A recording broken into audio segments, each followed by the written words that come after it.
ओली बा मरे भने सबैलाई पार्टी एमाले बा नै भन्नेकै हुँदैन 3 दिन छुट्टी घरमै नाची नाची मनाउने बिदालु जुनसुकै गीत खुसी छ दाइ खुसी नि बाबा स्वर्गले त भाइ भुत्र नि लिँदैन देउबा रवि बालनहरू लु त तिमीहरू पनि ल नाचेरै रमा आत्माको टेन्सन ओली कहाँ जाने छोड्दैन भाइ नर्क नि पुग्छ यत्रको हेभन तै मुजी तेलमा फ्राई हान्ने 10,000 वर्ष एमालेको भोटरलाई टिस्युको व्यवस्था एकजना भोटरलाई दुईटाको डरले टेन्सन अलि भाइ ओली मरेन भने कल गर नमरे खण्डमा रतनको व्यवस्था दमकमा टावर गोजीमा ढुकुटी विकास चाहिँ गर्दिन उखानै भन्दिने जनताको भत्तामा किडनीमै 10 लाख मरेन भने यसै नै र्यापरलाई जेल हाल के चाहियो तलाई रेला ला तपाईलाई के चाहियो अनि जाज लिनुस् त प्रचण्डले के रे गठबन्धन ला अर्कोको देउबा छैन भाइ सकियो अति नै नगर्ने यार आर्जुको बुढा अब नर्कमै बसेर सबैलाई हेर्छु म सत्ता पो पेलेर खाइदिन्छु लगाएर मुद्दा नि थुनिदिन्छु रविलाई होइन त त्यो मात्र डन हो त अरे यहाँ बी छोरी त सुनि त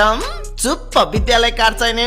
चुप्प बालनलाई गाजा नै खाना दे थुक्क एनीवेज मस्तै बुढाहरू अब त तेलमै तारेर परिकार 32 टेलिकम कोल्याप्स खुसी सबै देश यमराज म्याचिस